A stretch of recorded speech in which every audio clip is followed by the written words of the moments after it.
Hello, fam, and welcome back to 10 Minutes of Astrology. My name is Shay, your favorite astrologer and Nostradamus wannabe on the internet. But unlike him, I'm not going to make it hard to figure out. I'm going to speak very plainly to you because I have a lot of stuff coming up that's going to be something for me. And so I'm sure you're going to feel the same way and would appreciate knowing in advance so that you can prepare for it just like I am. Today, we're going to be talking about Mars in Libra in 2034. My housekeeping is in the comments. I'm going to get started with talking about Mars first. Mars is action, more determination, motivation, and work ethic. In Libra, it is balance, imbalance, harmony. It can be gossipy.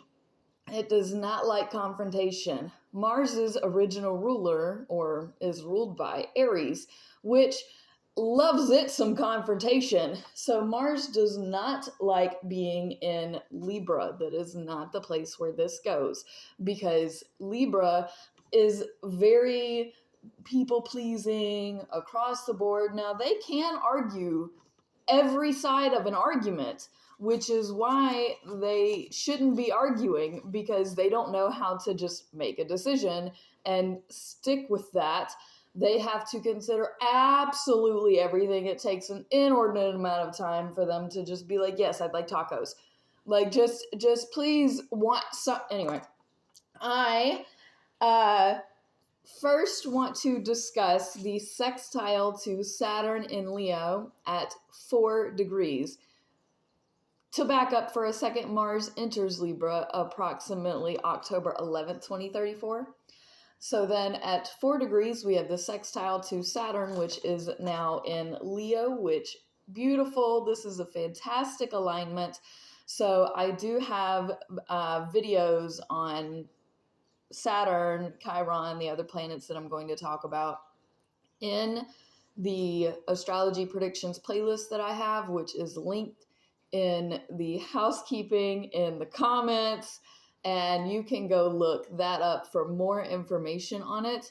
But this Saturn placement is, you are wise enough to know that your creativity and your family and the things that matter to you, the things that truly make you happy, the things that truly make you shine, is what's important.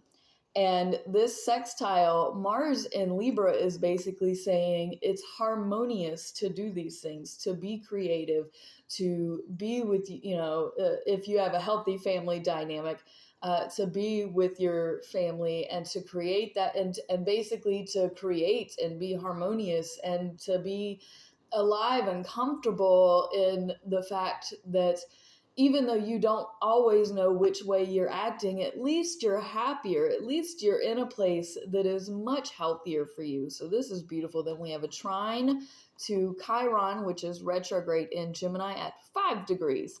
So I also have Chiron in Gemini video. This trine is another beautiful alignment because Chiron is healing in others that which you struggle to heal in yourself. In Gemini, it's the mental, it's the duality. So we're definitely on two waves of thinking here, because Libra is also of duality, balance and imbalance. It represents the scales, specifically the scales of justice. And this duality in healing that we're having with others, with ourselves, with our head, without our heads, and Mars, which is acting in a way that doesn't really know how to act, which way to go, even though those things are happening, somehow we manage to be in a beautiful alignment, because trines are positive and it's uplifting. So our mental health, our act, because these are both air signs. Trines are always like the element equivalent. So these are both air signs. And we have the airy mental duality of not making up our mind and not being, we're back and forth and we are unsure of the decision we want to make and where our mind is really sitting. And even though we're having that, it's a good time to have it. So then we have a opposition to Jupiter, which is retrograde in Aries at 6 degrees. Oppositions are best friends, worst enemies. It's where you make decisions. It's black and white. There's no gray area. There's no in between. So now Jupiter in Aries is expanding on our aggression. It's expanding on our, very quick to anger, quick to forget, quick to have fun, and it just grows and it gets bigger. Now, Jupiter is the luckiest planet.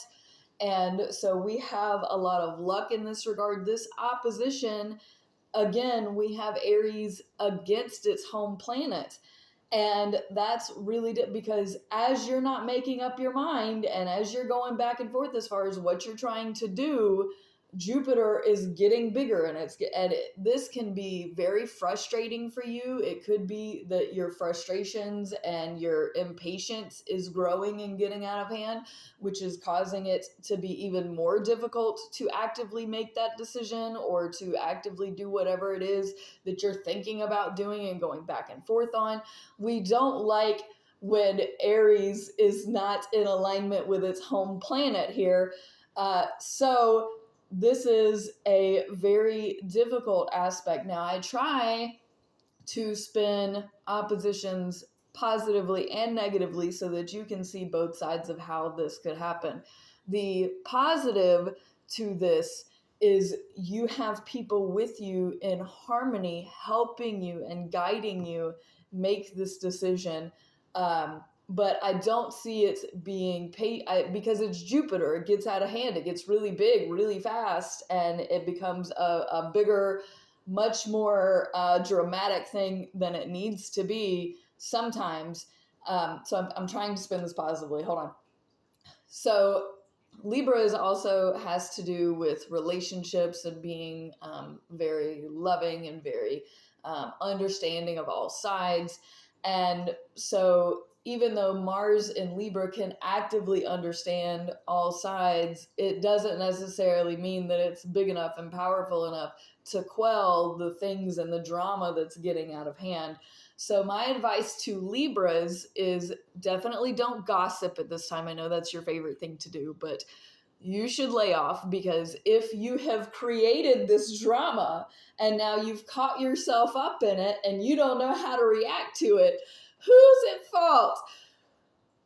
I rag on all the signs because I'm a very biased astrologer. I am so sorry. I am trying with all of my might to make this positive, but the fact that Libra probably instigated all of this while being the, nice, they're very disingenuous. Anyway, I'm going to stop ragging on y'all.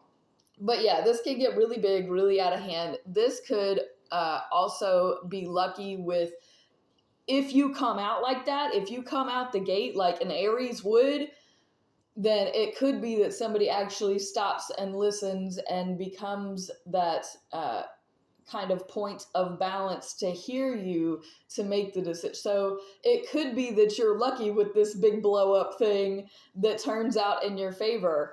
Earth signs and water people won't really see that because this is absolutely air dominant territory. So air signs have a much better deal in this. So it's really hard to see this positively because Aries can be so aggressive. It's against its...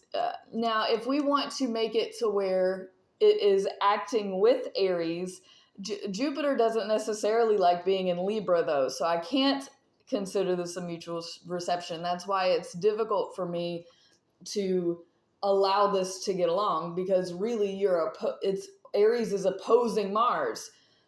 That's usually not a good indicator. As much as I'm trying, it's really hard to interpret this in a good light. The best thing that I can give you is you may have luck with your blow up and with this drama turning into your favor if you're an air sign specifically, and then or fire to a degree. But Mars in Libra is trying so hard to actively stay in the middle, and this is not a middle ground. This is where you make your decision, Libra. Please make your decision. We then have a square to Uranus retrograde in Cancer. So Uranus is electric, spontaneous movement, like really big scale movement, really big, large scale technology. In Cancer, it's emotions, it's water, it's, with your mom, especially how you nurture. And so this squaring off, whatever decision, indecision that you can't make, is negatively affecting the spontaneous thing with how you're nurturing and how you're dealing with your family, especially your mom or mother figures, grandmothers, things like that. Any kind of motherly figure in your life that is very spontaneous and random, cray all over the place. So this is really difficult because not only are you having to act, but your actions don't know which way to act to do, and it's very stressful. And the mother figure in this instance is also getting frustrated that you can't just actively make up your mind and do whatever the thing. So this is really difficult. So I would recommend just kind of take a step back from your mother figures at this time, from the nurturing stuff that is spontaneous, that you just take a step back from it, take a breath. You're an air sign, Libra. Breathe. Take a deep step back from this and then come back to it when Mars is in a better place, because this interaction is only going to cause more heartache. Heartache is especially for the Cancers, because they feel absolutely everything. And, don't try and overthink this. Right now, it's going to be a really difficult time to actively make those decisions. And you can either go ahead and make the decision and move on with it, or you can sit back, let all of this stuff simmer, because Uranus, again, is electric, Cancer is water. So things are simmering. This whole Uranus and Cancer time, things are simmering and bubbling and moving. So you may want to take a step back from the boiling pot, let it, turn the stove off, walk away. You can come back to it. It might not be as good as you left it, but it'll still be there. Trust me. If you want to make a decision and then move on, do that. Use your best judgment. And I say that knowing that Libra is going to overthink what their best judgment is. So we have then a trine to Pluto in Aquarius at approximately 15 degrees. This is a beautiful alignment because this big transformation for the collective, for your friend groups, whatever decision that you have made, whatever action you have had, you've got your cheerleaders in the back going, yay, you, this is great. And all the same, this action that you have finally taken, this to bring more harmony and to bring more peace and positivity, is, doing the collective that has been changing better as well. So this, whatever this decision is, it is going to be for the better. At least that's what we hope, especially with this trine. We then have an opposition to Neptune, which is retrograde in Aries at approximately 20 degrees. And during this, we also have Venus conjunct Mars, the North Node in Virgo, the South Node in Pisces at 20 degrees as well. This is all around November 11th, 2034. And I don't typically talk about Venus. I certainly don't talk about the nodes, but they are all at 20 degrees during the same transit phase. That's why I'm bringing it up. The opposition to Neptune in Aries is you basically teeing off with God, and it's really coming in on you to say, are you making the correct decision? Are you actively doing this for the better, or are you stirring up drama? And you have to basically be held accountable to God or the great creator, whatever you want to call it, the mass energy that controls the universe. So be prepared for that. Simultaneously, Venus is also in Libra, where it does like to be. And this is conjunct Mars, so this is definitely a Venus transit where you are relying on these relationships and how they impact you and how you can balance them and how you can be good for them and how they can be good for you. What are you getting out of it? What are they getting out of it? And this at 20 degrees is absolutely a Venus controlled, but Neptune is the biggest player in all of this. So it's got to come back to God. Is God going, or is the greater creator going to look favorably upon whatever is happening in your life and with your decisions and what it is that you're doing in your relationships with your family and with your friends and with, your coworkers and all of that? Or are you going to be ultimately judged for this? Libra is absolutely a sign of judgment. Are you in the moral high ground, or, have you done something wrong? If you've done something wrong, please apologize, own up to it. And if you are on the right path, then you don't have anything to worry about here. The North Node in Virgo is we are trying to be our highest particular perfect self. And at our lowest, we can fall back on things like drugs and getting in our the ethers, disassociating. So Mars and Venus here would be semi-sextile the North Node. Neptune would be in conjunct this Virgo. So I want to remind Virgos that we've been having a lot of the yod stuff come up. So, your highest self trying to be perfect is either going to be looked upon favorably and you're going to be graced with God's finger, because that's what a yod is God's finger pointing on it. The negative to that would be God's finger pointing on it means it's pointing you out and calling you out. So use, your best judgment, Libra, at this time to determine whether your perfectionism is doing you good or doing you harm. And then with Neptune, it would be semi-sextile, the South Node. So the drug stuff and all the hazy stuff and the disassociating, lean on God, Creator, Allah, whatever, to help you through that low point. Then Mars goes into Scorpio approximately November 26, 2034. Thank you so much for watching. Peace out, fam. Much love. Press the buttons. Thank you. Bye.